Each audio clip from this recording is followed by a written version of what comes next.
এই মঞ্চে যারা এসেছেন বা যারা আছেন, এই সম্মেলন হচ্ছে, এটা আমাদের 2 বছর অন্তর অন্তর হয়।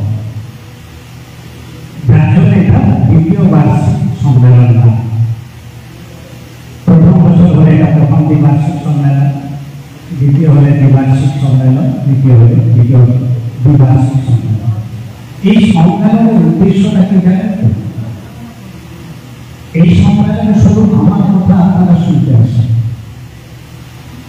আমরা এই সম্মেলনে আপনাদের কথা আমরা শুনতে এসেছি এবং আপনাদের এবং আমাদের এই কথা ভিডিও একটা নতুন জীবন্ত ব্যবস্থা, নতুন ভাবনাকে আমরা প্রতিষ্ঠা করি। এইরকম একটা চিন্তা ভাবনা থেকে এই পশ্চিমবঙ্গ আপনারা অনেকে প্রথমেই আপনারা বলছেন ফেক সার্টিফিকেট।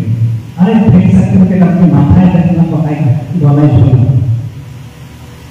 ব্যাপারটা। ফেক সার্টিফিকেটটা পরে আমরা বিগত করোনার সময় আমরা সবসময় ভাবতাম যে সত্যি চাকরির ক্ষেত্রে অবাধিবাসীরা ঢুকে যাচ্ছে, কলেজে ভর্তির সময় অবাধিবাসীরা ঢুকে যাচ্ছে, এটা তো সাধারণ জিনিস।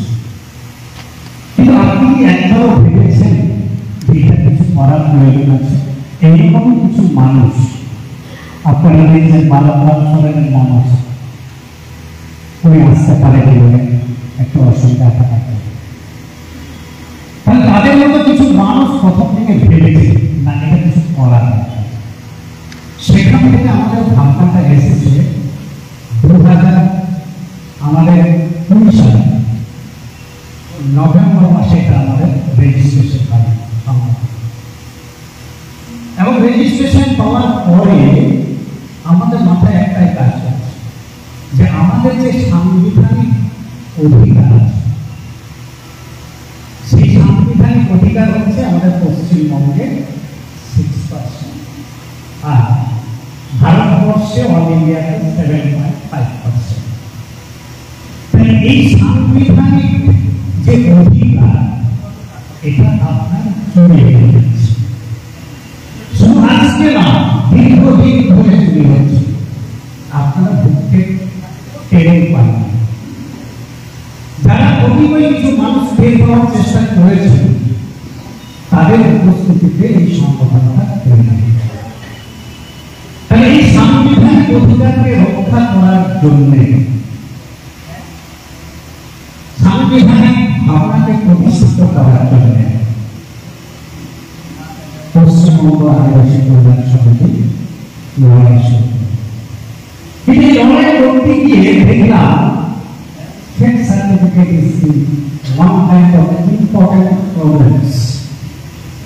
এটা আমাদের কাছে একটা বিরাট সমস্যা তৈরি করে।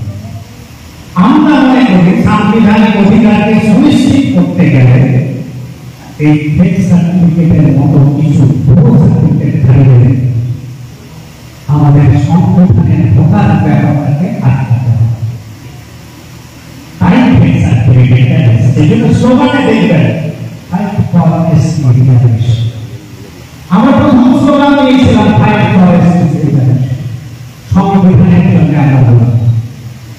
এই সংবিধানের দ্বারা একটা বাজার থেকে কিনে নিয়ে আমার দেখবেন ভিডিও আপলোড ছিল, এটা ভিডিও হয়েছে, বাজারে কিনে নিচ্ছেন সার্টিফিকেট, ওয়েবসাইটে দেখা যাচ্ছে না, এটা এক ধরনের। দু নম্বর হচ্ছে যে ক্যান্ডিডেট সার্টিফিকেট দিতে যাচ্ছে সে ভুল তথ্য দিয়ে দিচ্ছে, এটা আরেক ধরনের ফেক সার্টিফিকেট। আর এক শ্রেণীর মানুষ আছে যারা আধিকারিক কিছু টাকা পয়সার বিনিময়ে সার্টিফিকেট দিয়ে দিচ্ছে, এটা আরেক ধরনের। আর একটা ভুল, সেটা হচ্ছে মারাত্মক। পশ্চিমবঙ্গ সরকারের সরলীকরণের মাধ্যমে সার্টিফিকেট প্রদান, এটা আরেক ধরনের। একটা উদাহরণ দিন, আপনারা তো বলতে পারেন যে গভর্নমেন্ট আবার কি করবে। গভর্নমেন্ট সরকার বলছে বাবার সার্টিফিকেট দেখে আপনি সার্টিফিকেটটা দিয়ে দিন। আরে বাবা তো চুরি করেনি, চুরি করেছে তো দাদু। তাহলে দাদু যদি চুরি করে আর সে সার্টিফিকেট যদি পেয়ে থাকে, তাহলে তাহলে বাবা তো তার সার্টিফিকেট দেখেই পাচ্ছে, তাহলে তার ছেলে সার্টিফিকেট পাচ্ছে, তাহলে 3 জেনারেশন ভুল। আপনি কাকে আটকাবেন? আমরা একদিক থেকে লড়াই করছি, ক্যান্সেল করার জন্য চেষ্টা করছি, হাজার হাজার সরকারের সরলীকরণের মাধ্যমে সার্টিফিকেট প্রদানের জন্য লক্ষ লক্ষ সার্টিফিকেট প্রদান হচ্ছে। আমরা চিন্তা করব এই সার্টিফিকেট গুলোকে যদি সিস্টেম আমরা একটা বের করেছি, সেই সিস্টেমটাকে আমরা প্রথমে ওয়েবসাইট থেকে দেখে দিচ্ছি, যাদের সঙ্গে টাইটেলের সঙ্গে 7% মিল হচ্ছে। মনে করুন মজুমদার সেলিমের সন্তান, আপনার প্রাথমিক ভাবে কি বলবেন? এই তো মজুমদার তো সন্তান হতে পারে না, তাহলে প্রথমে আমরা এটা দেখে নিচ্ছি, তারপর সেগুলোকে একটা সঠিক করে নিচ্ছি যে বর্ধমানে কত বেরিয়েছে, নদিয়াতে কত বেরিয়েছে, এবং হাজার হাজার গুলো সঠিক করে নিচ্ছি। তারপরে আমরা কনসার্ন এসডিওর কাছে যাচ্ছি দরবার করতে, স্যার আপনার কাছে আমরা এগুলো হাজির করলাম, আপনি এই বিষয়গুলোকে দেখুন, এটা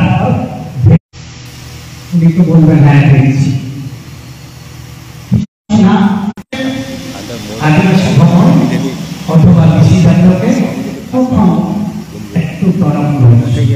আবার যখন কৃষিকাণ্ডে আদিবাসী ভবন যখন এই এসডিওকে চিঠি পাঠাচ্ছে, তখন একটু তরে শুরু হয়ে যাচ্ছে, তখন তারা জ্ঞান করছে।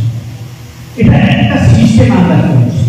অন্যদিকে কি করছি, যখন অনাতেই কোনো কিছু করতে পারছি না আমাদের অ্যাডভোকেট আছে, আমরা তখন সেগুলোকে উঠে ফেলছি। আমরা কোনো দিক থেকে আপনাদের সব দিক থেকে সারাশা করবো। যাদের আপনারা দেখবেন এই কিছুদিন আগে নিজের একটা আমরা কেস করেছি, 7টা কেস করেছি।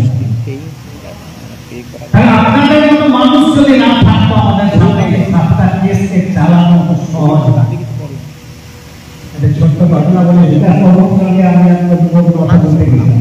বিকাশ রঞ্জন ভট্টাচার্য যিনি অ্যাডভোকেট, আপনি কথা বলতে গেলে 15,000 টাকা প্রথমে জমা করতে হবে, আর একটি কেসের হিয়ারিং এর জন্য 1,40,000 করে তিনি নেবেন।